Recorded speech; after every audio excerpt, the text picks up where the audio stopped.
Hi guys, I apologize. I was just finalizing the presentation. Really apologize. Eric, Yoris, how are you guys? Really apologize. I was just finalizing the presentation. The presentation is finalized for today. Charles, how are you? Kevin, how are you? All right, so I'm muting everybody. Hi guys. Jordy, how are you? Perfect. We actually have people. It's good. Guys, I apologize. I'm late. I was just finishing the presentation again. Okay, so I think I muted everybody. Max, how are you? Charles, Kevin, Eric, Yaris, Jordy. Okay, so and also a new person, Nabil. I'm pretty sure that's you. Welcome. So let me mute everybody. So these are our weekly webinars. Nabil, thank you very much for joining. What you should do is basically reach out to me, PM me, and say I want a free trial. I ask for your name, for your email, and I'll send this to you. You'll have 7 days of AI analytics. Uh, you know, for cryptocurrencies, so you'll be able to appreciate what we have. And if you like what we have, then we'll talk about how you can join the community going forward. In the meantime, let me start. Again, guys, sorry. I'm really sorry. I'm late. And uh, Inaki, how are you? So your mom is here too. So okay, so I need to behave today. I got it. Okay, so so let's do this. Let me share the screen and let's begin. What I wanted to talk to you about today, guys. I started the conversation yesterday or 2 days ago, and thank you so much for all the support. But basically, we need to understand exactly how the box should be traded, and like no, we need to understand how the box should be how the box should be treated. And I had this conversation with developers as well, because there's a weird. By the way, for those of you who don't have this yet, that's the package of the box. That's an actual hardware thing. It's an actual hardware device that will be trading for you. So, okay, it's great that. So, not too many people in our group. I think almost everybody who is here right now understand how the box should be treated, but it's not the same outside of that group of people who are watching this webinar right now. There's a kind of a misunderstanding about what this box does and what this box is, and we need to talk about our vision of the project, because that's really important, because people who share the vision, they really understand what's going on. People who won't share the vision, who understand the vision but won't share it inside, they won't necessarily get it. We have lots of quote competitors. So those competitors are signal providers such as 3Commas, Crypto Hopper, etc. For people who are inside the cryptocurrency industry, you guys know those people, those organizations. People who are outside of the crypto industry, you guys never heard of those companies. But relative to the size of the crypto industry right now, those competitors could be good, could be big, right? So again, 3Commas is a big one. Crypto Hopper is a big one. I think CoinGecko does some certain things for trading bots, etc.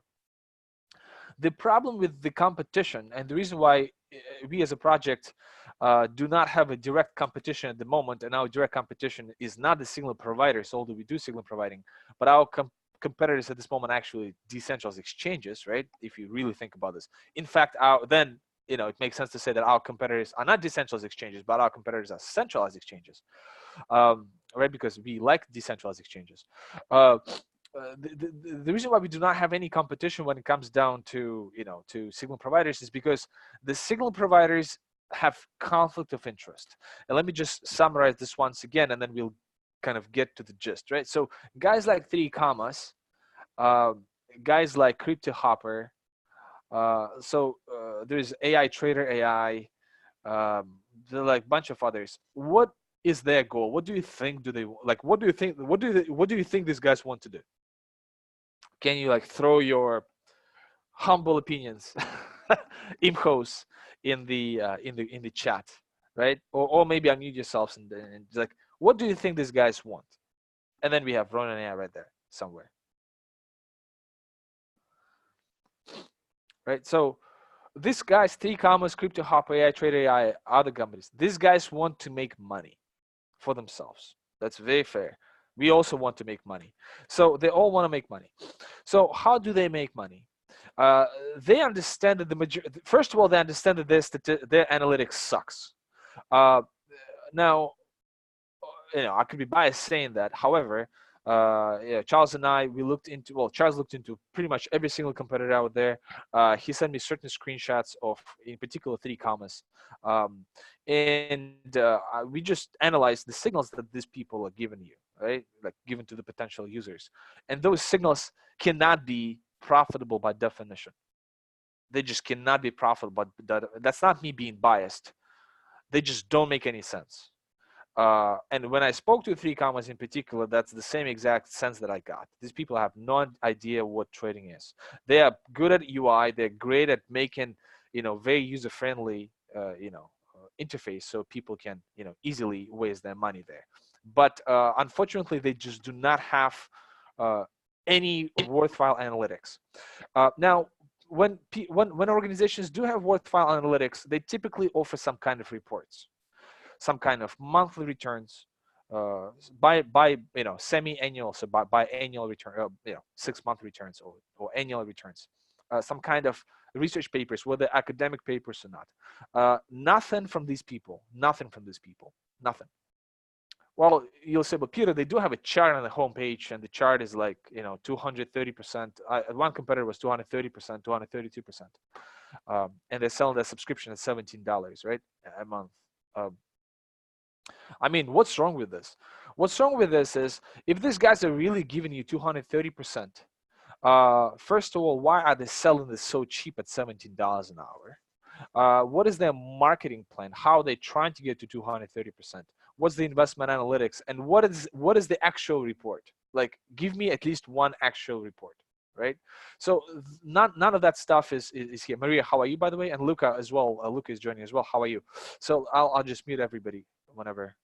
So now, if these people do not have any quality signals, which they don't, how come they have more users than us? So, okay, so we are so cool, RoninAi, we're such a great organization, we are so freaking smart, also, right, quote, quote, and smart RoninAi has 469 people in the group, right? And stupid 3Commas has, whatever, I don't know, but probably a lot, probably like, I don't know, 10,000, 20,000 people in the group, right? They told us that they have some enormous amount of registered users, which I think it's not true, but whatever. What do I know? What do I know? So why is that? So we are so freaking smart, and we have 469 members. These guys are so stupid, and I have 10,000. Obviously, based on these numbers, we are the dumb ones, right? Well, the difference is in the business model. So the business model for 3Commas, CryptoHop, etc., might go like this, right? So I'm the guy who is analyzing this stuff. So 3Commas, if you're watching this, do not sue me, because there's nothing to sue me for. The model goes like this. So first of all, subscription, right? So these people make money from subscription. Okay, subscription. Oop. So monthly, whatever, bi-monthly, etc., annual subscription. Number two, they make money from all kinds of IB agreements. IB agreements is introducing broker agreements. So where they basically say, hey, let me direct all my traffic to Coinbase Pro. So let's assume that I have 10,000 users and I need to make money on them. How can I make money on them? I'll say, guys, go to CBP. That's the best exchange. CBP will charge me 0.50 basis points of the fees. And since I'm the one, as 3Commas, for example, driving traffic to CBP, to Coinbase Pro Exchange, what's going to happen is I'm going to call up CBP and say, guys, CBP, I'm giving you 10,000 users. These guys will all lose money because our signals suck. They will lose money. So you as an exchange, you won't lose money. So that's a benefit. That's a plus. And also because the majority, as we described, as we explained in one of the previous webinars, exchanges also make money because there's a conflict of interest, because every single exchange is also a broker. So there's a huge conflict of interest within every centralized exchange, which is not the same as, for example, in stock market or commodity markets, where you have brokers and exchanges, and those are different entities. They're still connected, and there's still corruption going on, but the level of corruption, direct corruption that could happen within CBP, Gemini, Kraken, Binance, Bitfinex, any centralized exchanges is just enormous because it's both the exchange and the broker at the same time. So they control the flow and they control the bid and ask spread. That's just like bad.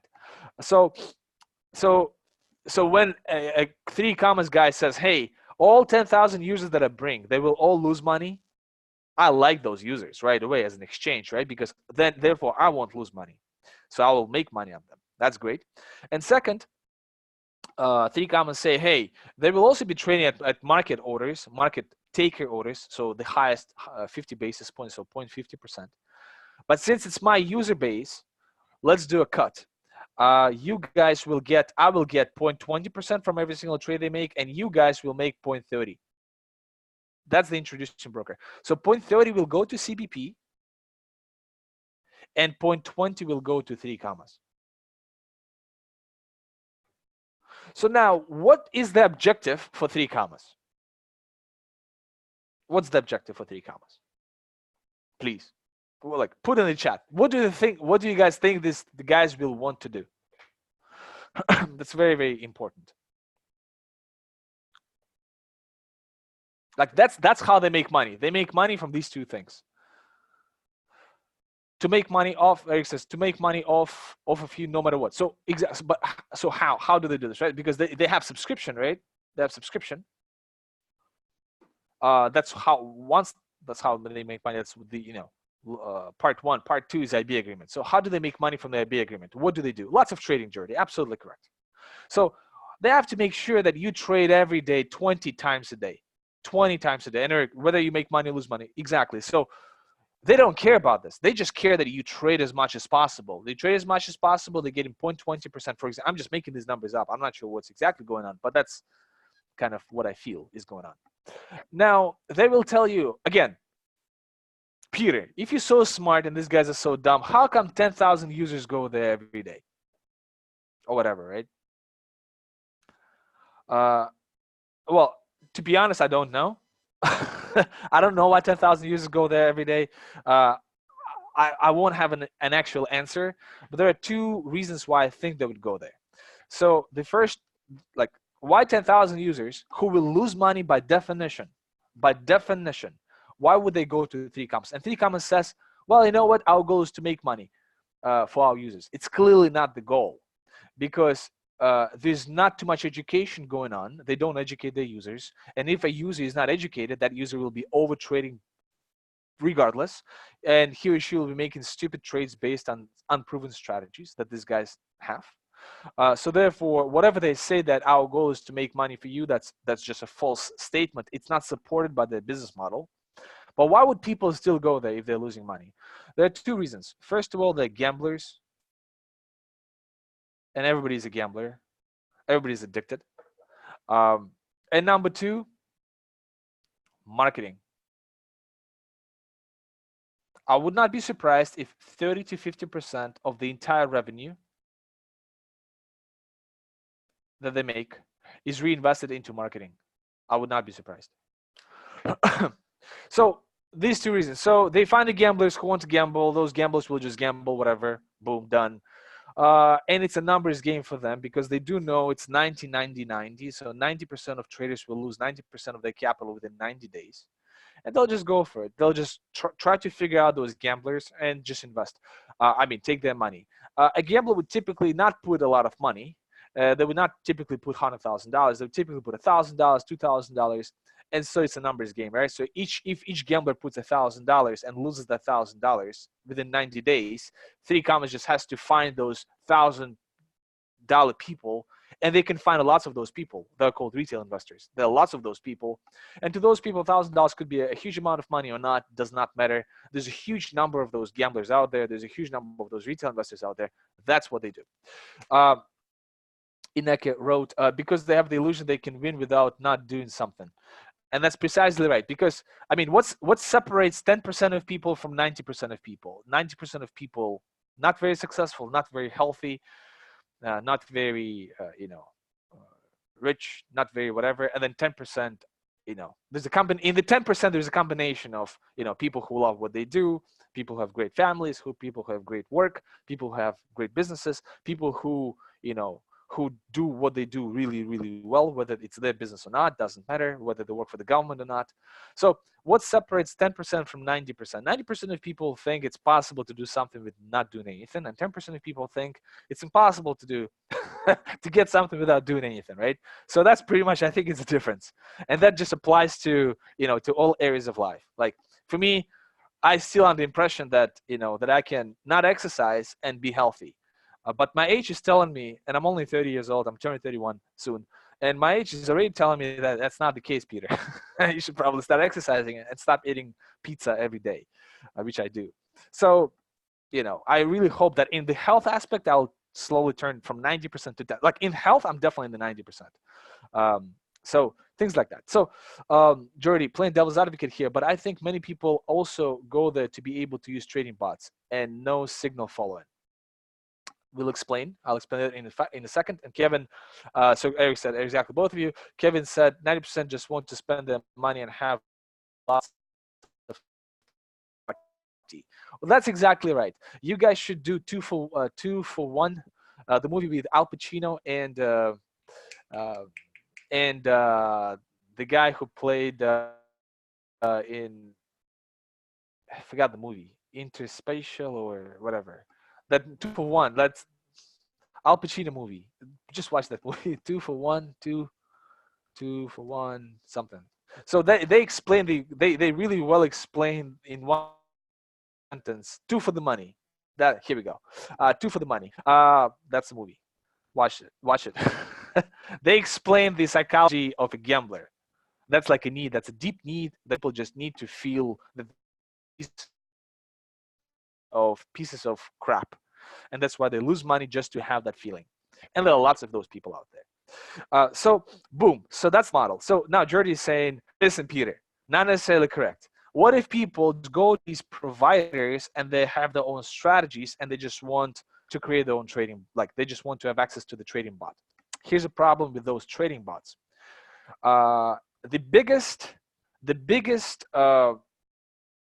okay, what's the biggest enemy that you might have when you are trading cryptocurrencies? What's your biggest enemy? Your biggest enemy is yourself, but after yourself meaning your emotions, but after yourself, what's the second biggest enemy you have in the crypto trading game at this moment? Jordy, question for you.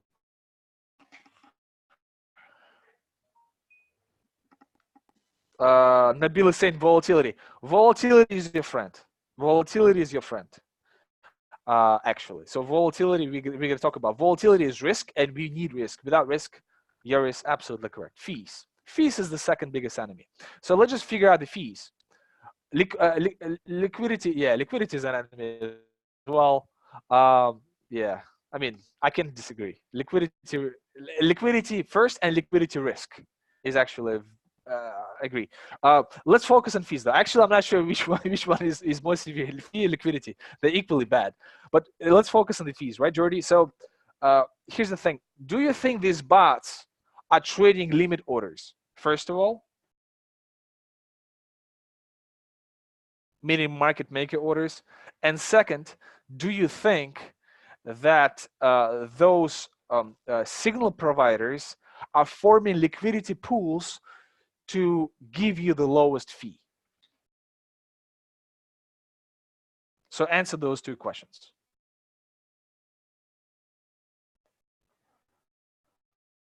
Because if they do limit orders, at least they're trying to cut down. Let me just open Coinbase Pro just to explain again what I mean by that really fast. I mean, those of you guys who, our old guys, you guys know exactly what I'm talking about, but just to since we got new members. So let me just, yeah, so here we go, right? So this is a tiered fee structure for Coinbase Pro, right? So we can clearly see that we can clearly see two things. First of all, taker order means market order, and maker order means limit order. And you can clearly see that here they're identical. But then here the market orders start becoming a lot more expensive than maker order. So market orders become a lot more expensive than limit orders, and then you can see that at some point of time you can get zero on the market on the limit order, and you'll never get zero on the market order, right? So that's one. So do you think, so the first question, Jordy, is do you think that those bots do limit orders or market orders for you? Like, why do we have so many bugs with our box? We have so many bugs because we do limit orders. Had we done market orders, guys, we would have finished like back in I'd say early September with no bugs. Early September with absolutely no bugs if we just went for market orders. That's what the majority of these guys do. It's like the easiest thing. That's one. So the first thing is, okay, fine. What if people just go there and they have their own signals, but they would like a trading bot execution mechanism? Well, in that situation, first of all, you'll face market orders and therefore pay highest fees. Now, is fee a problem or not? Is fee a problem? Fee is a huge problem. Here's why. Let's assume you trade in this bucket $50,000 to $100,000 trading volume per month at 0.25% per signal. So 0.25% per signals. Let's go for it. Jordy, how much do you want to trade per day? How many signals? Like once a day, and we trade 365 days a year, right? Because we are gamblers. So 0.25% multiplied by 1 multiplied by 365, that's divided by 4 basically. That's roughly 91.25% just fees every year. Boom. So your strategy has to make 91% a year at least to be able to break the fee. And if you don't make 91% a year, you are down money. And that's huge. 91% a year, that's a lot of money to make. That's impossible. Virtually impossible. On a consistent basis, it's impossible. Just to break even. Exactly, Eric. Absolutely correct. And this is just to break even. So do they have limit orders or market orders? They don't. They typically have market orders. Charles will disagree because he mentioned to me that 3Commas also have limit orders, and I like, fine, okay, fine. I agree with that. But now let's go for the second most important one, liquidity pool. Are they trying to put you together into a liquidity pool or not? Because if they put you together into a liquidity pool, you can actually pay zero fees, right? And you guys are well aware of that's kind of what we want to do for all of us, not just for you guys, but I would also like to be part of it. I would also like to trade at zero fees myself, like with my money. Like, I'm not trading right now because we don't have enough strategies for me to trade, but an SEC, but with the customization, I'll be able to trade. And I also would like to have zero fees. So zero fees is possible once you reach $50 to $100 million of trading volume per month. Problem is this: how many of you guys can trade in that bucket of 50 million to 100 million per month? Oops, the box fell. See, the box fell. How many of you guys can do that? Not a lot of people. So these guys can give you limit orders. Yeah, Lucas says just Kevin. Pretty much, right? Pretty much. At this moment, it's the only person who can do this is pretty much potentially Kevin. Potentially Kevin. If you give him if you give him the what's it called, the high frequency. Yeah, Kevin will be able to do this. Yeah. Like once he gets to 20, 30 boxes or gets a black cloud, boom. Maybe guys from who else can do this?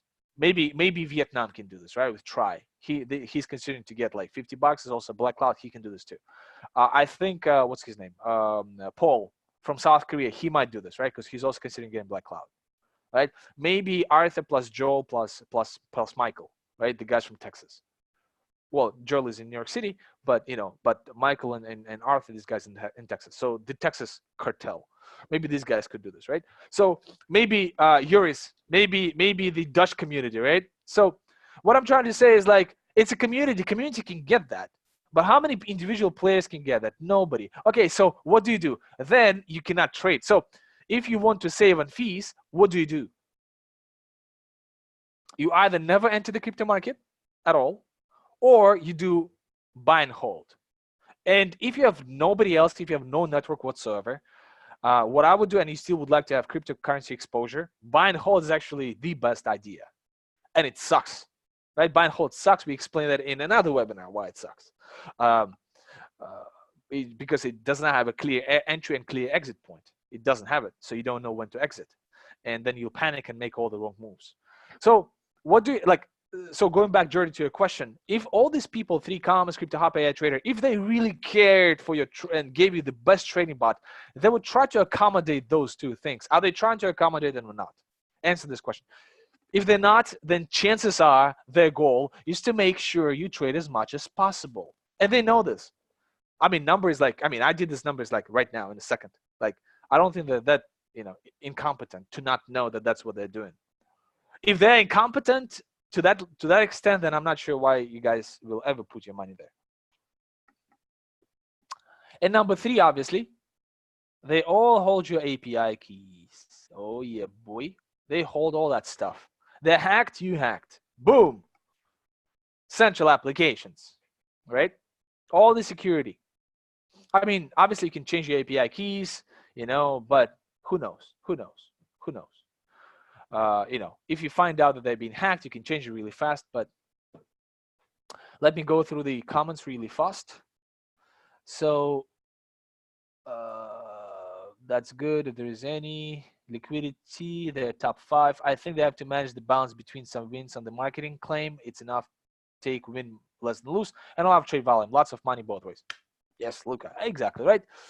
You say biggest, I think, referring to the fees. Eric, fees are always a problem just to break even. Correct, that's crazy. Jordy said B-Quant is okay. Problem with B-Quant, Yoris, is this. Just 4 months ago, B-Quant gave us rebates. 4 months later, they're giving us a fee. Next month, they'll raise your fee again. What you gonna do? What are you gonna do? So without the liquidity pool, you have no negotiation power, and there's nothing you can do. B-Quant is okay. Just Kevin, lol. How maybe next year? Lol, Yoris, I'll come in together. Jordy, but please explain how that can be done. The liquidity pool, even between us, we are using different exchanges. So how can we act as a community before doing the DEX? Jordy, great question as always. I was like explaining all this stuff before, by the way. Like, I really need to do those YouTube videos ASAP. But great question. So Jordy is asking this question. Peter, RoninAi says we're going to do liquidity pools. How the hell are we going to do this if American guys trade on Coinbase Pro, European guys and Asian people from Asia, they trade on B-Quant. Asia also trades on BitHump. And Latin American people trade on HitBTC. And there are also American people also trade on ItBit. And we don't have too many people, and we already trade on 4 different exchanges. And as we add more people, RoninAi also has more exchanges. So it's going to be more people, more exchanges. How the hell do we do this? Are you ready for the explanation of the century? Okay, yeah, you are, because you guys are here. Okay, so finally, we have so many people that I can be actually engaging and not curse. So let's assume that we have $10,000 per box, right? Now, at this moment, we have 1.3 signals per day, right? So each box does 1.3 signals per day for, so 1.3 signals per day for Bitcoin, for Litecoin. So 1.3 for BTC, 1.3 for LTC, 1.3 for ETH, right? 1.3 for XRP, and 1.3 for BCH. So we have 6.5 signals on average per day, roughly. History, it could change, we don't know. That's not what we tell AI to do. It's just happening. Like tomorrow, it could be a little bit more frequent, a little bit less frequent. We really don't know. AI is doing its own thing. Like I'm telling you with honesty, like as honest as possible. We can definitely maximize the frequency by lowering down the smoothing averages, but we won't know exactly what's going to happen, right? So we just like, that's the average, right? So all we can say, that's what's happening. Oh yeah, cool. So 6.5 on average. So therefore, your entire capital, $10,000, will be rotated 1.3 times per day. So $10,000 will provide a $13,000 liquidity to the marketplace every day. Multiply that by 30 days in a month. So you have that $1 will provide $390,000 liquidity per month just $1. And that definitely creates a problem, because if you look at, for example, at this, right, Coinbase Pro, in order for us to get to 0 fees, we have to have $50 million liquidity per month. 50 million, right? So we are $390,000 per month for $1. In order for us to get to $50 million liquidity, how many boxes do we need?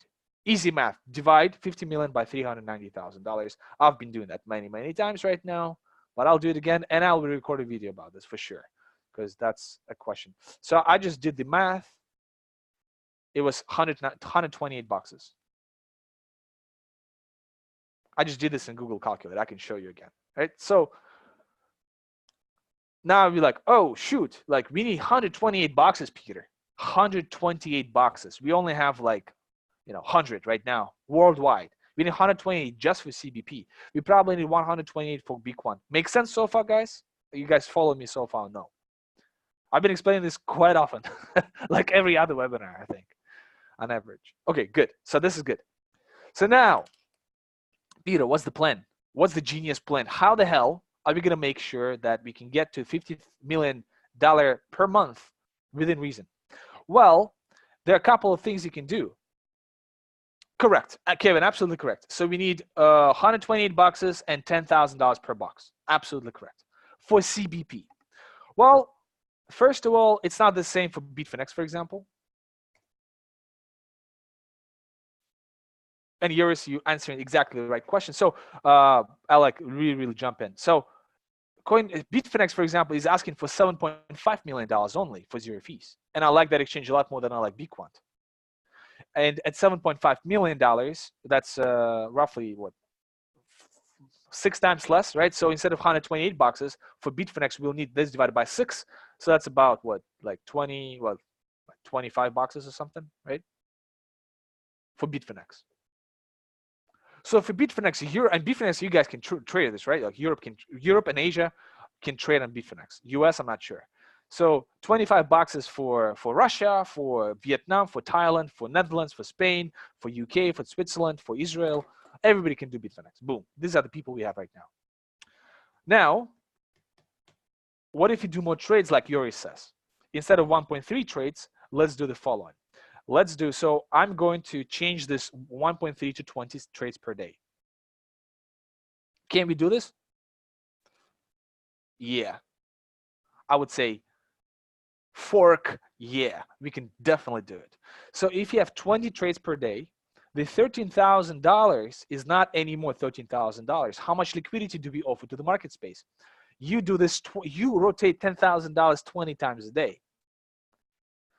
Eric, I did this for you. So 20 trades a day times 10,000. So that's $200,000. So your one box with $10,000 gives $200,000 worth of liquidity every day. How much is that per month? 6 million. How many boxes do you need to get to 50 million in a month? How many? Not 128. 8.5 in the US. That's it. Does that make sense? Like, I've been mentioning this so many times. Like, I don't know, not 10, not 20, I think more than 20. So if CBP tells us, guys, you cannot unite together, you cannot unite under one umbrella, we say, fine. First of all, go to Gemini right away and say, guys, Gemini, can you please help us? Because CBP is telling us to, giving us a no. But second, Kevin alone can do 8.5 right now. Boom. Now, why I don't want this plan to work for Kevin himself only is because, unfortunately, while getting to that 0 fee, while going to that 0 fee, Kevin will have to pay 0.05 on $40 million, 0.08 on $10 million, 0.1% on $1 million, 0.15% on 100 grand, and so on and so on and so on. Well, 50 grand, 40 grand, and 10,000. So Kevin will end up paying $20,000 in fees to get to 0 fees. Once he gets to zero fees, it's zero fees. Boom, that's it. He doesn't pay anything ever again, as long as he just sustains 50 million a day, 50 million a month. What I would like those $20,000, $30,000 in fees to be split between everybody in the U.S. Yeah, every single person will pay $1,000 once. Well, you guys will pay in fees anyways. Like Arthur paid $64 in 1 week on he just traded $10,000 or $11,000. He paid $64 in fees to Coinbase Pro, right? So if he trades 100 grand, he's gonna pay that times 10. So he's gonna pay $640 a month regardless. So you guys will have to pay fees regardless. How about you pay it once and that's it, you never pay it again. So that's why I would like to unite under one umbrella. Jordy, is that kind of clear? Eric, is the phrase unions here in America, united we bargain, divided we beg? Precisely, precisely. That's exactly, we are here to create a union globally. And if CBP tells us no, here's another thing. Bitfinex, like, here's another thing. Bitfinex says no American investors, right? No American investors. I guarantee you, if you come to them and say, guys, we can give you whatever, $100 million worth of liquidity per month, but we will have US investors. Are you okay with that or not? They'll say, we will just check those US investors individually and they'll probably take them. They'll probably take them. Like, I'm more than sure. So all those like restrictions are for an average person. But if you come as a group, like, we can negotiate anything, literally anything. So, Jordy, is that kind of clear? I would like to also move to another topic. Oh, it's been already half an hour. Wow. Oh, Nabil is responding in the overall group. So, do you guys understand how are we different from all these other people? All these other organizations. Well, so they have conflict of interest. There's no other way for them to make money, and that's why they're making money every day on you, on users. Now, Peter, how the hell are you making money? Well, those of you who are in the Believers XX group, you guys realize that I've been a little bit on fire lately, because our developers, a little bit tired lately, because we don't make any money from this, and obviously we are a little bit not concerned. We are a little bit disappointed because we spent so much freaking time to to build this amazing stuff, and the only way for us to make money is coins. So if we do not see coins, everything that we built is for nothing. So that's why we're pushing coins so aggressively, and we're gonna start pushing them even more aggressively since the box is out and it's working. Has some bugs, Yoris, and thank you so much for like, there's some bugs for sure, but they're minor bugs. Like, they'll be fixed like soon as we go. There will always be some bugs. But our goal is to make money on coins. So if our team does not see coins, we are completely, we will be very, very devastated because it means that we spend all this time for nothing, all this time, effort, sleepless nights, etc. So we don't make money but from coins. So Jordy, like, you asked another question, like, hey, but the money's in the bank. Why is it in the bank? Well, it's in the bank because if nothing works out, we'll consider giving refunds and stuff like that, right? So we'll take the risk on us, but we still want this to appreciate. That's why we're going to be pushing for coins. So I highly encourage you, every single person who is in the group, please give us more community members. We need to get to 200 200 boxes. That's probably going to come from let's divide this by 3. It's going to be, say, 66 to 70. Once we get to 66 to 70 community members, believers, we're going to be in the capacity to build the blockchain. Once we build the blockchain, boom, there is the first opportunity to already have the coins right away. So what separates us from everybody else is we do not have that conflict of interest that those other companies do. Those other companies have to pay for developers.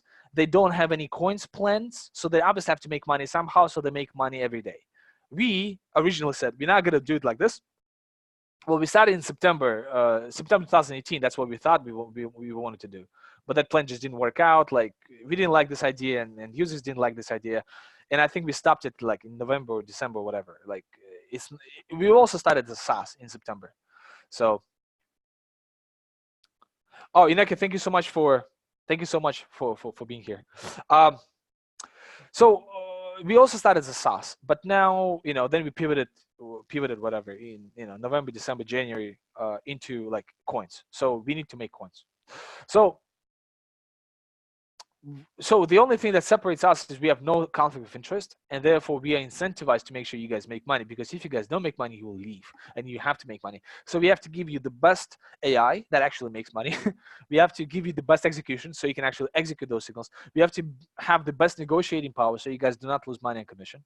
We also, just like Inaki mentioned about liquidity, we also have to improve liquidity of the markets to make sure you guys keep trading and liquidity is not an issue, and so on and so on and so on. So we're building that infrastructure. But obviously, we cannot just build it just me and devs and marketing team whenever they decide to join and play a bigger part in this project again. So we just cannot do this ourselves. You guys have to help, because if you don't help, unfortunately, it's not going to work. So now let's talk about what I actually wanted to talk about.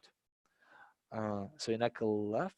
Jordy, yes, yes, but we will always depend on them. One, either if they don't allow us to act as a single group.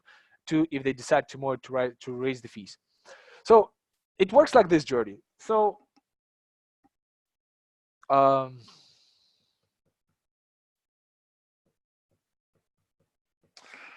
need to this has to be a historical example.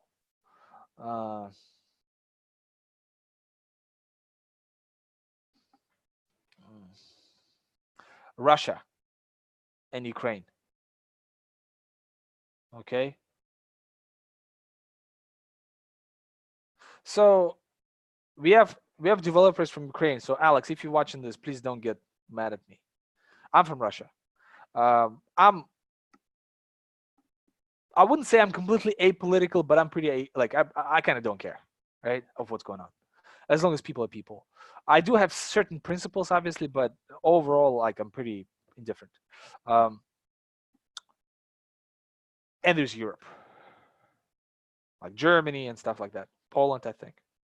So why can't Russia just tell Ukraine to go fork themselves? Why can't they do that?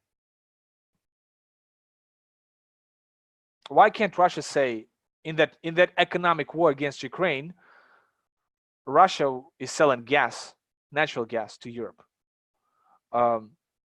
Let's assume that it's selling this at whatever, $40 per barrel or whatever it is. I don't know. Let's assume they want to really punish Ukraine. They can sell it at $100 per barrel to Ukraine, right? And then Ukraine will have to do whatever Russia wants Ukraine to do because of economic reasons. Why can't Russia do that? That's Jordy. Basically, to your question, can Russia raise fees to Ukraine? So can exchanges raise fees to us? Yes or no? Let's assume they do this. So the gas goes through Ukraine to Europe. That's a problem. And Europe buys a lot of gas from Russia. So the only way for Russia to really, really influence Ukraine is to build another tunnel, and I think they're building this through Turkey, to Europe directly. But then they will be depending on Turkey. So, and it's been like this for years, and I think the tunnel is already built, yet they still cannot pressure Ukraine. Can they conquer Ukraine? No, they can't, because there's a society, there's a United Nations and stuff like that. So, what do? They have to spend an enormous amount of time to have a meat in the game. But at this moment, Ukraine has a strategic placement as a country, because Ukraine geographically is right in between Russia and Europe. So Russia cannot raise fees. I think Russia tried to raise fees, and Ukraine just started stealing gas from the pipes. That's it. Easy business. Great moves by both countries. These guys have a lot of fun. So can exchanges raise fees? Yes, they can, but then we'll just disappear from them. We'll just say, like for example, in the US, right? Like what I'm thinking is we have CBP and we have Gemini. Okay, so CBP tells us no. What's the first thing that I do?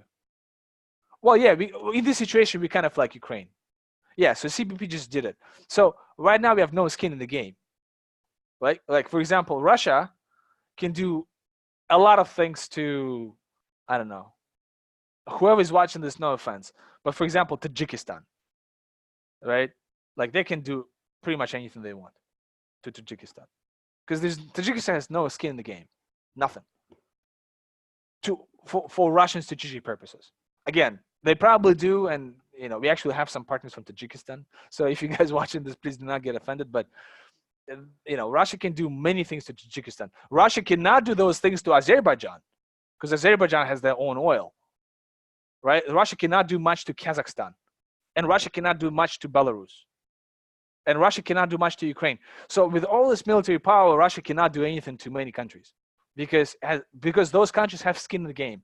But say Tajikistan, for example, has no skin in the game, so obviously they can do whatever they want. So CBP, we have no skin in the game. What's our volume right now? Our volume is like, how much is it? $1 million? Okay, they don't care. They don't care about this volume per month. But if you get to $100 million per month, CBP will either start caring about us or no. And if they don't, then we call them up and say, CBP, is it a no? They say yes. We say, are you sure? Because we're going to move to Gemini. All of us will just move to Gemini. All of us, tomorrow. And CBP will say, okay, fine, move to Gemini. And we'll move to Gemini. If Gemini also says no, and this guy's organized a cartel, then we move to Binance, Bitfinex, whatever. We'll figure it out. Like, yes, that's a negotiating move. But we have to have the skin in the game for that. But right now we don't. That's why I say grow the community. Without the community, you have no skin in the game. Big Quant tomorrow raises fees to 10 basis points. What you gonna do? What you guys gotta do? Nothing. What can you do? So yes, it's a war. Like some people in the group say, sometimes that I'm too strict, I have to be more gentle. We cannot be more gentle at this situation, at this moment, because we have to have a highly organized, united group of people at this moment, and that group has to grow, and it has to grow pretty rapidly. And then once it reaches a certain point of being a large corporation, then we can start being a little bit more gentle and blah, blah, blah, blah, blah.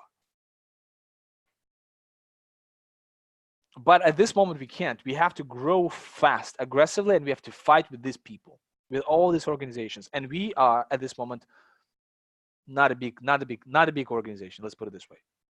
Not too big. Does this make sense or not?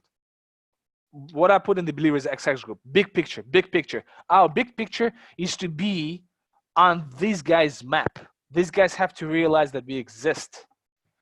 They don't realize it. The only way to realize it is to grow the network. I wanted to say what kind of network it is. How many people we need for that? How many boxes? 500 boxes. Not 1 million, not 5,000 trillion, 500 boxes. That's all we need. 500 boxes globally. Just give me those boxes, and I'll try to figure out everything else. Unfortunately, I have to try to figure out the 500 boxes too, which obviously it's not a lot.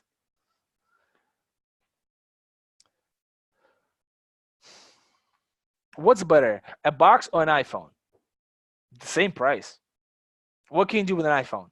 Selfie. What can you do with the box? Make money. I mean, if you put a selfie above making money, that's a problem. That's a big problem. Because this phone for $100 can do everything an iPhone can do.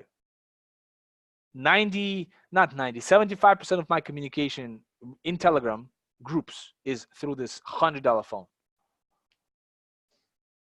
Eric is saying correctly, that does not mean we need 500 boxes, because you can buy more than one box. Yes, Eric, precisely. Of 500, typically on average is 3 to 5. So I'd say it's about 100 to 150 members. We have 36 right now. That's it. Just get us another 64 to 100 members and be good. That's it. So not a big, like, not a lot. And people who, so now let's go back to the presentation. So I just wanted to remind everybody. What the hell is this? Okay, I just wanted to remind you that that's what we're going for. You can buy more than $1. 36 members, almost correct. Eric, exactly correct. 36 members are almost $100. Exactly. So that's where it's like right now it's 2.5 to 3 per person. That's our goal, right? That's with no coins. That's what our expectations are, 30 to 50%. That's if at least our coin is worth at least a cent. That's how much more and more beneficial the participation in the project will be, because your $100,000 will grow, much higher if our coins is at least a cent. And then if it's 10 cents is this, and if 50 cents is this, and if it's a dollar, that's what we're shooting for. Your $100,000 that you invest will turn into anywhere from 200 whatever, I don't know, $60,000 in a year to almost $2 million in a year, if our coins are worth $1. So this green lines are a combination of capital gains, how many coins you're going to be mining every day, and the price of the coin. So the price of the coin here is $1. How many coins you'll be mining is between 50 to 500 per day once the blockchain is out. That's the expectation. And 30 to 50% a year capital gains per year. So that's a combination, is a green line. That's pretty good. Can 3Commas give you those returns? No. Impossible. So I wanted to talk to you guys about this today. That's why I was late. I was finishing this up. This one slide. Wow, we got to this slide at the end. Wow, it's been an hour. So what is this? Can you guys tell me what this is? What these rectangles are? What do you think they are?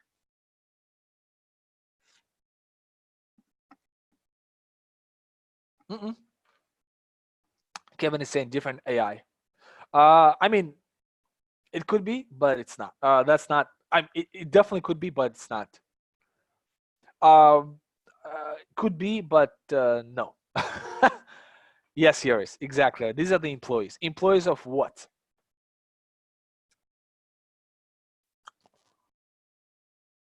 Employees of.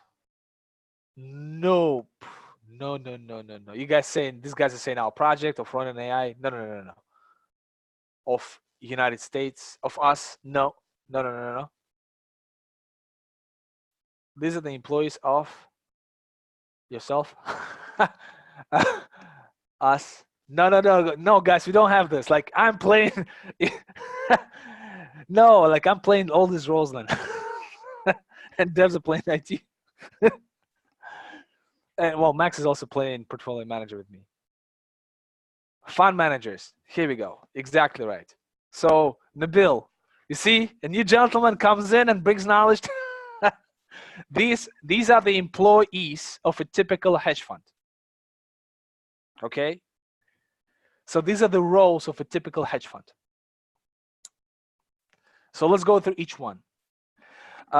Why did I start from 3Commas? Why did I start from Crypto Hopper and all these other guys? Why did I start from this angle?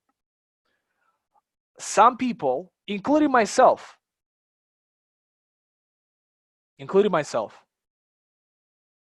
sometimes think like, and Max really explained it to me a couple of days ago. I'm like, yes, that's exactly right. When we are comparing ourselves to new members, we are comparing ourselves to 3Commas subconsciously. But it's not true. We're not 3Commas. 3Commas is losing you money. We cannot compare ourselves to 3Commas. It's just wrong. Because 3Commas cannot by definition make you money, because their business model is to lose you money. Because their business model is to make money to themselves.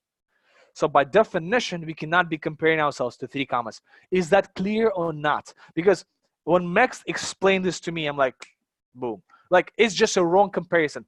So when Joel says, well, 3Commas has this great application, blah, blah, blah, blah, blah, and he's right.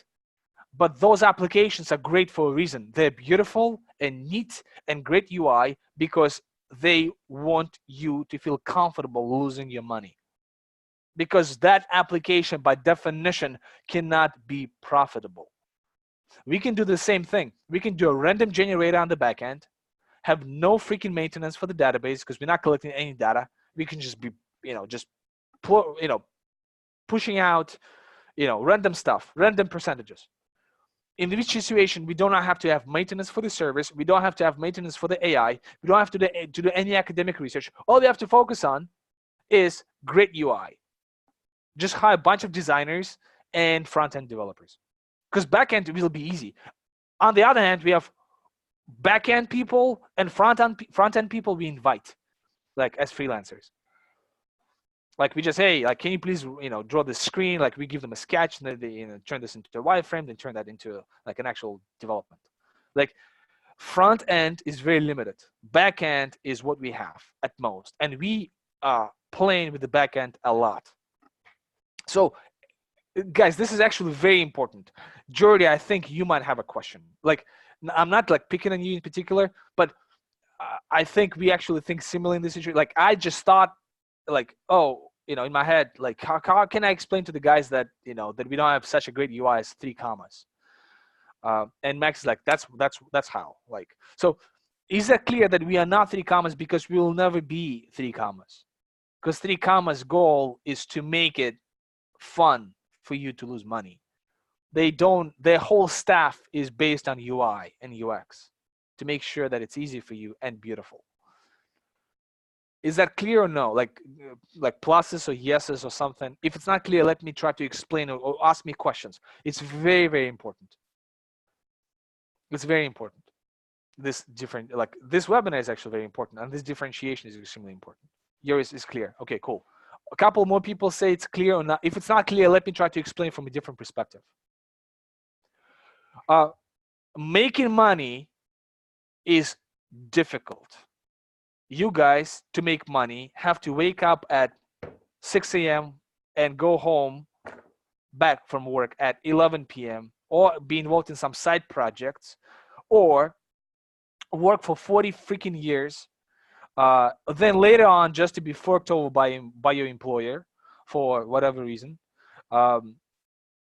because making money is difficult, and that's called work. What do you think making money on stock market, commodity market, fixed income market, forex market, real estate market, or crypto market is easier? It's not. So those organizations, like it's almost a litmus test. If your UX is not very simple, chances are you actually want to make money for your users. If your UX is really freaking simple, you by definition losing money to them. Like you just can't make it easy for people to make money. It's impossible. Does that kind of make sense, right? It's really difficult. Like making money is difficult. Making money on the stock market, crypto markets is even more difficult. So it definitely requires your attention. So what Max said, great. He said, because we traded with Max before stock, like we were doing stocks and stuff.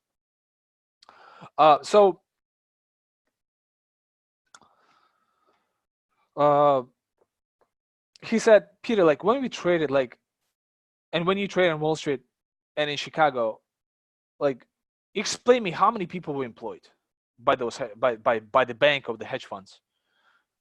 And I was like, well, portfolio managers. So those are the guys who basically give you signals, right? Those are the guys who analyze companies, talk to CEOs, go to conferences. You have to pay for their flight tickets. You have to pay for the conference tickets, like $2,000, $2,500, $33,000 per conference, easy. You have to buy for the, pay for the hotel room. These guys make $500,000 easy on Wall Street. You have to pay them enormous amounts of salaries. These guys talk to everybody, have calls, they have connections, they have to dress nice, they have to smell nice, they have to have freaking time to play golf with the CEO. So you have to pay for this as a hedge fund. These guys generate ideas. These guys generate fucking ideas. Analysts. These are the guys who work under portfolio managers who help them do the dirty work. They're very smart too. If you're an analyst, you'll be making $100,000 is like you're an intern. You're making $250,000 easy plus bonus. That's an analyst. financial analyst. He works under portfolio managers. Depends on portfolio manager.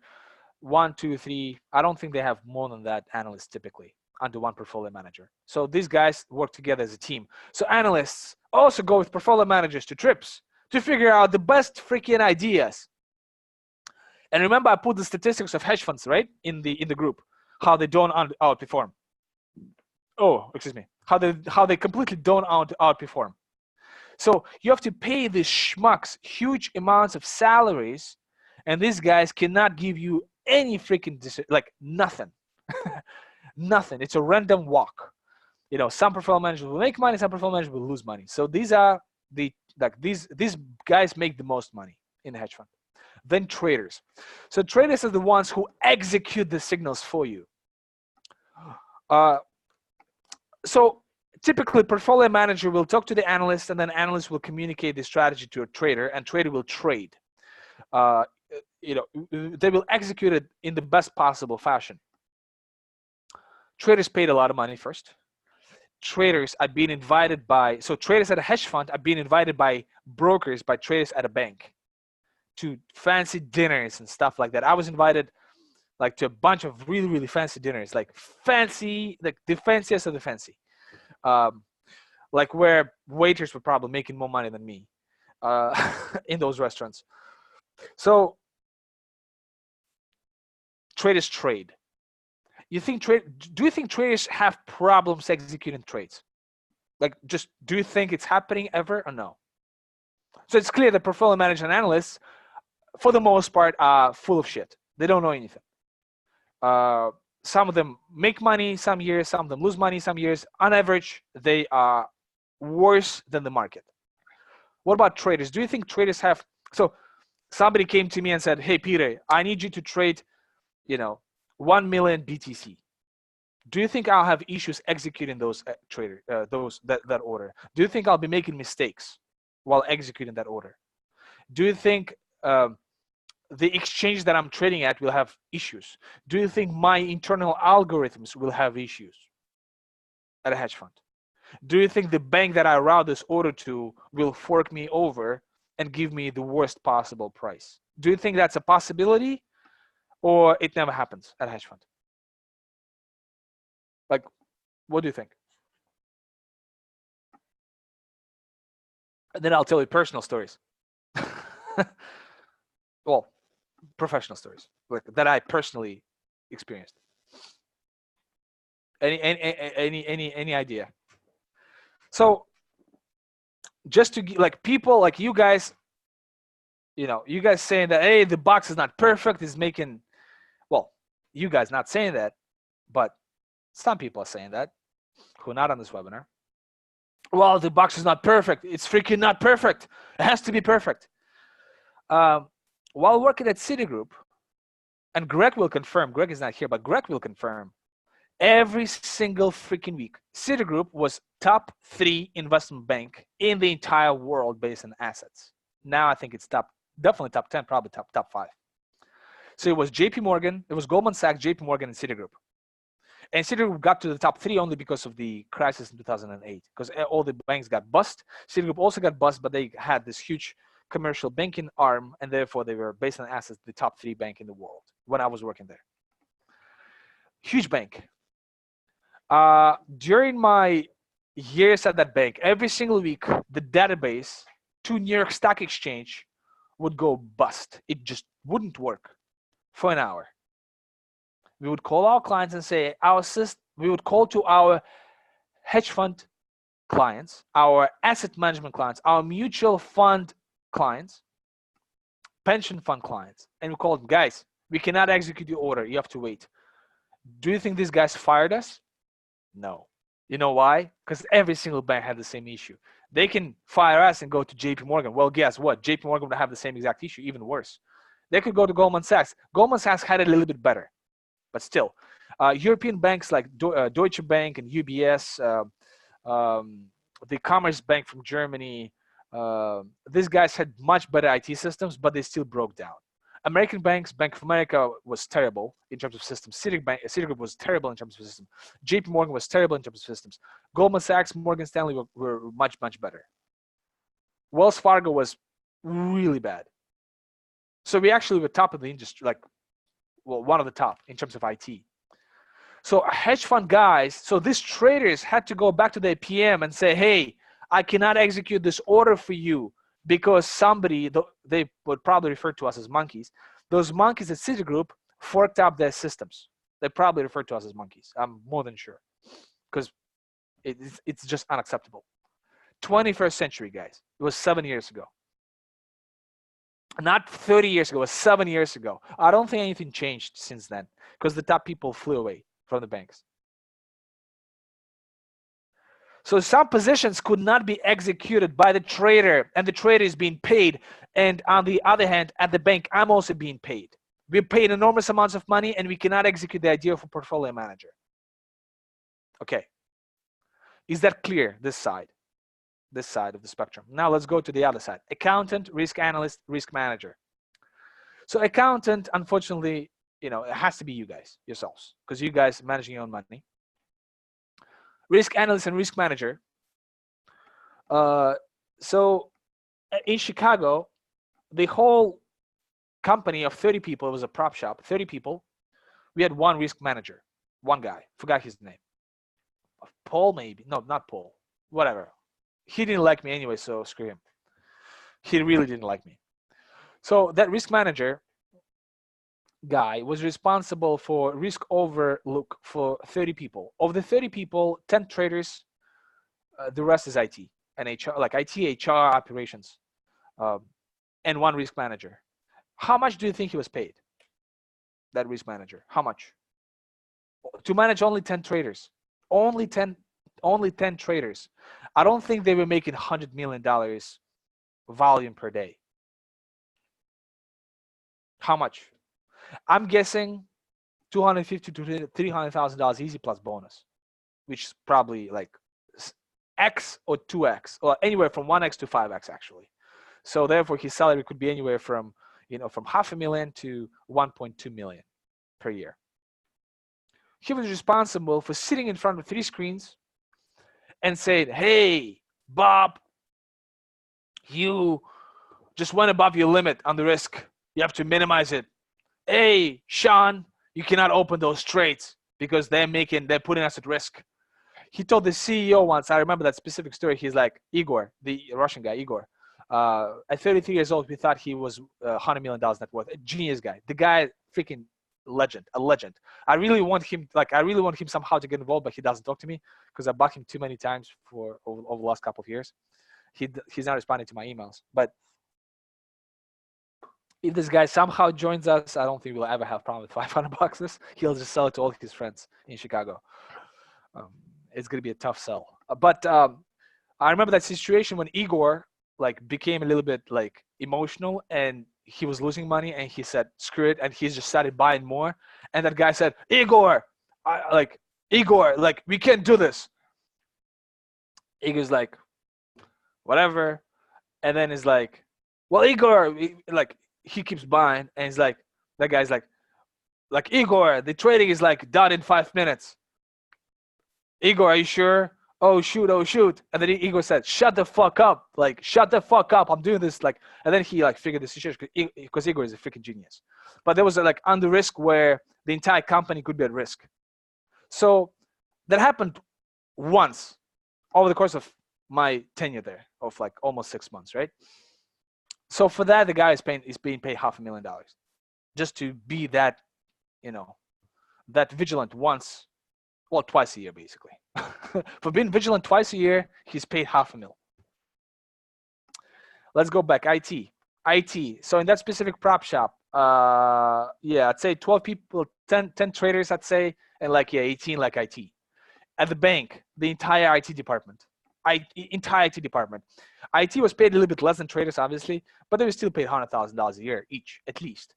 If you do VPs, vice presidents, they were paid $150,000. Bonuses were much, much less. Yeah, we could scream at those people because they were constantly forking things up. But there was a whole support. Every 10 people desk was supported by at least one IT person. So if you have 1,000 members, 1,000 traders, you're being supported by 1,000 divided by 8, 125 IT. and count how much that costs. That's why I got pissed when some of you guys started reaching out to the IT people, because we don't have that many IT people, and we don't think we're gonna have too many IT people because we are too freaking efficient, because we are too good. Like, it's not humble to say that, but we are too good. This is just what's happening. Like, I'm just explaining the industry. That's how it is. And then you have sales and biz development. Those are the people who will be negotiating with prime brokers. They'll be negotiating with brokers. Prime brokers are the ones who give you leverage. You have to negotiate with them. Then you have to negotiate with brokers for the fees. Those are separate. Then you have to negotiate with clients. That's another one. So there are different clusters of those sales and biz dev. How much are they paid? They paid a lot of fucking money. I'm sorry but it's not forking. They paid a lot of fucking money. A lot. Like a lot. Probably as much as portfolio managers, if they are very good. In fact, most of the time, portfolio manager and some, like, has some of those sales and business development functionalities. So now let's talk about our structure here at RoninAi. So that's what we should compare ourselves to. Hedge fund is a very costly structure, extremely costly. What we're trying to do, we're trying to give you your own personal hedge fund. Those people who say that $1,200 a year is a lot for a personal hedge fund, like, you guys should go to 3Commas. If people you speak to think that we are the competitor to 3Commas, you have to explain them that spiel. Send them this webinar. I'm going to record this webinar. I try to curse as little as possible, only in critical situations. You should send them this webinar. This webinar is going to be webinar number 9 for sure. That must be watched. We are not comparing ourselves to 3Commas. 3Commas is losing money. These guys on average are breaking even. Minus fees, worse than the market. But at least these guys have a potential to make money. Hedge funds have a potential to make money, right? And they're very, very costly. So let's look at this. So portfolio manager in our situation is being done by AI God machine, by the dashboard. Our analysts is AI. Risk analysts and risk managers, AI. For that, you're paying $100 a month. $100 a month. Traders is the box. Is it perfect? No. Are traders perfect? No. I remember once, funny story. The guy came drunk to work. Trader. Adam, I forgot his last name. Adam guy. He was doing small cap stocks. I ended up trading with him under his management for 2 weeks only. Later on, he's very, very cool guy. The guy was explaining me how I should be going to bars and do bad things to women, which I never follow through, but that's the caliber of people we have on Wall Street. That was his enjoyment in life. So the guy came drunk to work, and he missed the client's order completely. All he had to do was press a button. So a hedge fund trader sent him an order. All he had to do was press the freaking order, and he missed it because he was drunk.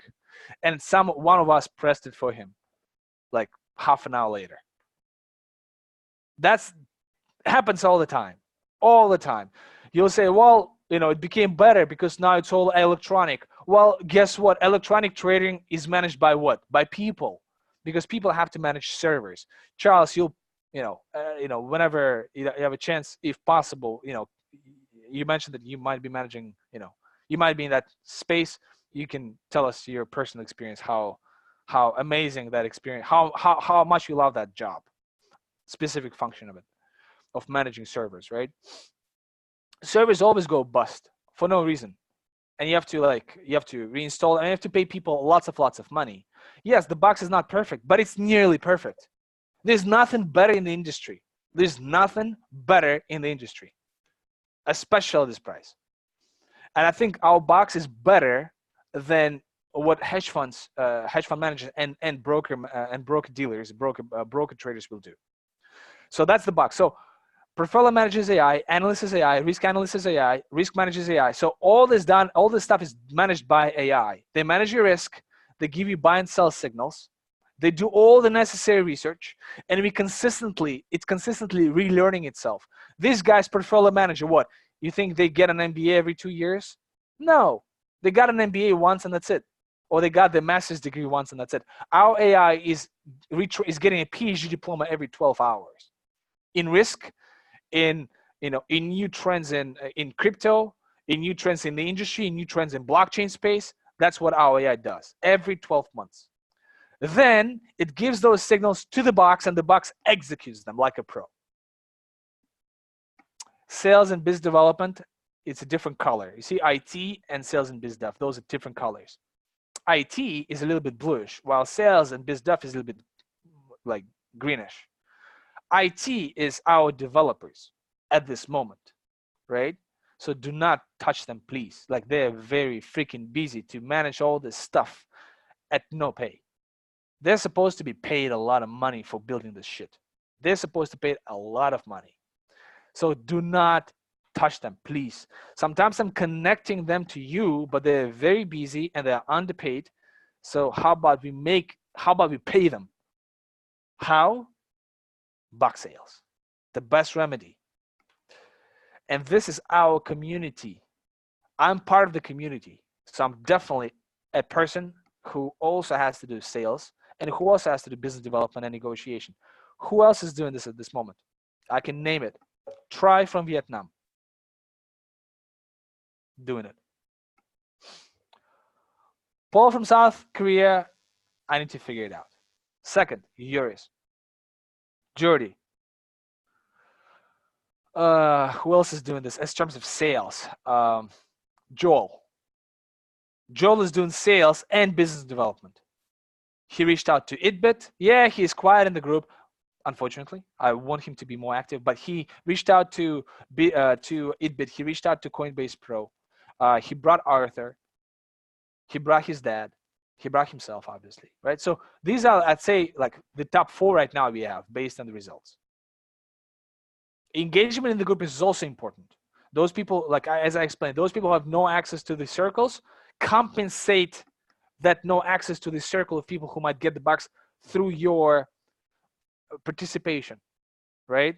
In the group, make it engaging. So new members come in, they see the group is engaged, right? So business development and sales, that's new members. Like yours, for example, just introduced me, and thank you so much for this, to Dave. Dave is the gentleman who put the picture from Bulgaria. Bulgaria is a country next to the Black Sea in Europe, Eastern Europe. I've been there once when I was 12 years old with my parents. 7-day vacation or 10-day vacation. Great country. So he just flew there. Yoris introduced me to Dave. Dave just said, hey, I'm sitting. Dave is like such a cool guy. He's like, I'm sitting next to a guy, next to the editor of Bitcoin Magazine. Can I invite him to the group? I'm like, yeah, sure. Here's the link. Like Dave is like apparently marketing with everybody over there. And, and he said before he left, he's like, Peter, I would like to be a spokesman of RoninAi. I'm like, wow, this is great. Thank you very much. He's like, do not say thank you. You'll say thank you if there are any results. Boom. So it's a community effort. People, again, just to reiterate from Believers XX, those people who say, it's your project, Peter. No, it's not, because I built all this other shit. That's what, sure, that I'm taking care of. You guys do not even know how hard it is to make a working AI. You don't know how hard it is to deal with AI professors.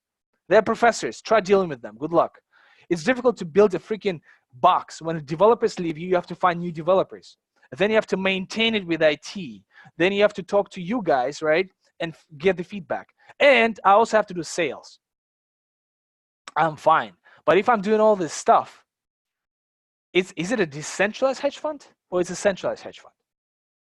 So obviously, problem is, if it's a centralized hedge fund, the coins will not be worth anything. That's the problem. That's the only problem. If I do everything, coins will never be worth $1. Never.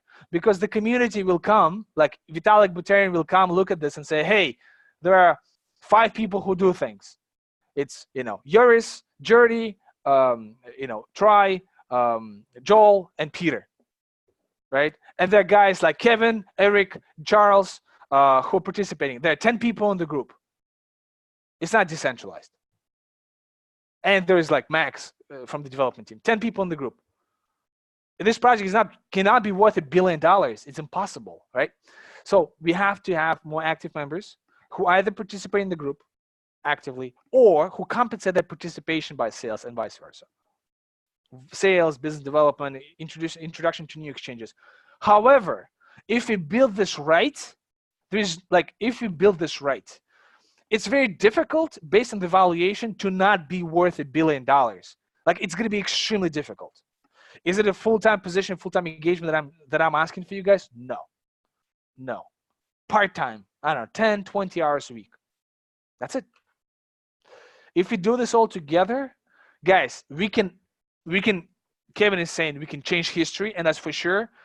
In the short term, in the long term, we can potentially change history. And I believe in this as well, because otherwise I will not be doing this, right? Because, I want to make sure this project exists 10, 20 years from now. And if it's not disrupting something, and if it's not making history, it won't exist 10 years from now. But in the short term, we can also make a lot of money to ourselves. So to those of you for whom money is a driver, you have it. For those of you for whom changing history, disrupting, having legacy for your kids, which is like, I'm probably like in that spectrum, you will also have that aspect. So we have both aspects merged together on purpose, because we do not believe in volunteering. We do not believe in altruism. We believe that people do things that make sense to them, monetarily and kind of like, spiritually. So Kevin says, agreed, the combination is the key. So this webinar is not webinar number 9. Any questions, please? We have, it's an hour and a half. Let's do 5 more minutes or 10 more minutes. Throw me any questions. Tell me if I'm not transparent with something. Tell me exactly which questions I need to answer. I'm answering all the questions all the time. Do not ask me, well, as long as they're not like super personal, about like, I don't know, how many teeth I have left, or how often do I have heart aches from the stress. Guys, throw questions, please. I'm serious, because some of you guys have thought that I'm not transparent.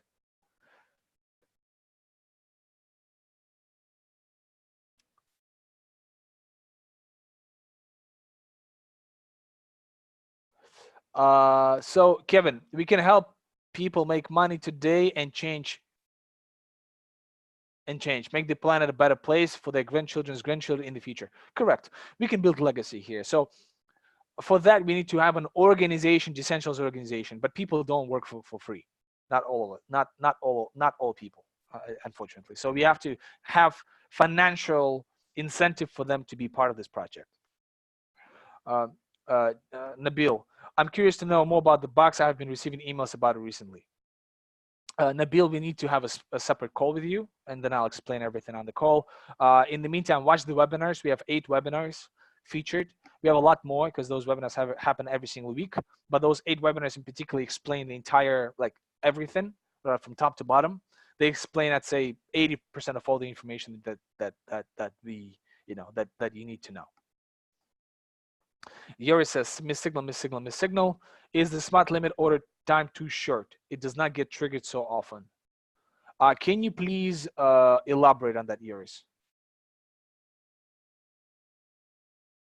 Nabil said, great. Send me something, please. Nabil, PM me, so personal message me. Where are you from, by the way? Which country? If you don't mind me asking. Because the more countries we have represented, the better. Maybe you have some people in the industry. Great, it's a long story. Palestine, Jordan, Canada. I got it. Living in Africa. Where in Africa? Oh my goodness. Nigeria, South Africa, where? Sudan. Oh my God, South Sudan. Wow, that's crazy. Okay, we need to talk. Oh, that's crazy. Good crazy. Joris, I see my trade history. The smart limit for being is not triggered too often. The smart limit is always triggered. It's just that sometimes it gets filled because there's liquidity. It's always triggered. It's always smart limit. So for BTC and Ethereum, it just fast. The liquidity is there. For BCH, LTC, XRP, you'll see lots of canceled orders. Canceled, rerouted, canceled, rerouted, canceled, rerouted, canceled, rerouted, and so on and so on. But it's every single time it's how to say, every single time it's a smart limit order. It's just that when there is liquidity, you should buy instantly.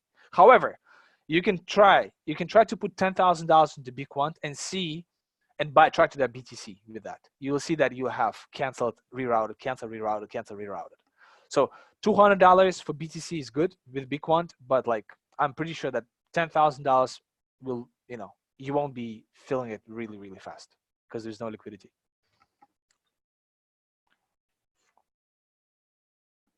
Guys, any other questions? And Nabil, PM me. Oh, I'll PM you after this. Any other questions, guys? Let's go. Let's go. Okay. All right, so let's end here. Any more questions, throw them in the group, whatever group, Believers XX, the Believers group, the Alpha Testers, just any group, main group, PM me, whatever. Next webinar, we should be talking more about Telegram, the new functionality of the Telegram, the new box, and Yoris, send me all the logs whenever you have a chance. Thank you so much. Peace.